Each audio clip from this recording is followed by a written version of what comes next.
থাকো তুমি সাহারে গলা গহমালা সাহারে গলা কিবা নাম ধরে মাথা পিতা কিবা নাম মারা গহমালা কি বানা তোমার সত্য কইরা বল কথায় আমার না কালে গহমালা আমালা কাছে হীরা নশা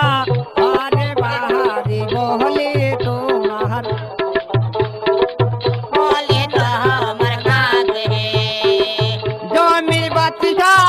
আমার পিতা বহলে তোমার কাকে গহমালা বলে তো আমার কাছে গুলপরির লাগিয়ে আসলাম দানা পুরুষ পরে গহমালা দান শহরে আমার নাম দি আলমাস তোমার বহলে তোমার কাকে গহমালা বলে তো আমার কাছে সত্য কইরা বল কহ নাকি নাম কহ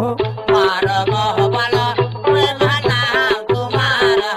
মাইলা নীর কন্যায় আমি বহলি তোমার কাকে গহমালা বলে তো আমার কাছে মায়ের হইয়া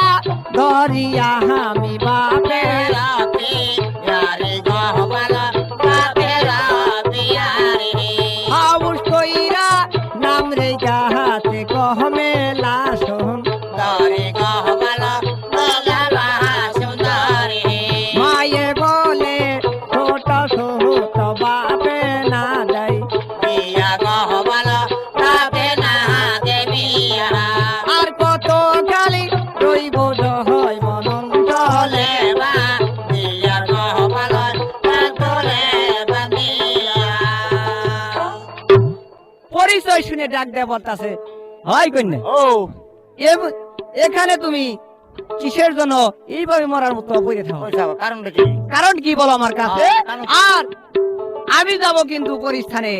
এখন ডাক দেবত আছে মহাপুরুষ বলেন যেই গুল্লায়ন পরীর কথা বলতেছো তুমি ওই গুল্লায়ন পরীর খবর আমি জানি হ্যাঁ ওই পরী কিন্তু আমার বান্ধবী হ্যাঁ আমার বান্ধবী এই বান্ধবী না বান্ধবী হ্যাঁ ওই যে এই কথাটা বলছে এখন মনে মনে চিন্তা করতেছে এরা ধরলে কিন্তু হ্যাঁ, সব আমি পাবো। সব পেতে পারি এই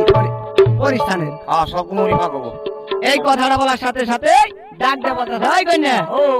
এই যে দানপুর শহরে তুমি আসছো কিভাবে তোমার আমি কি? তোমার নিয়ে যাবো ওই পরিস্থান শহরে হ্যাঁ তুমি আমার হিগে দাও ডাক দেবতা আছে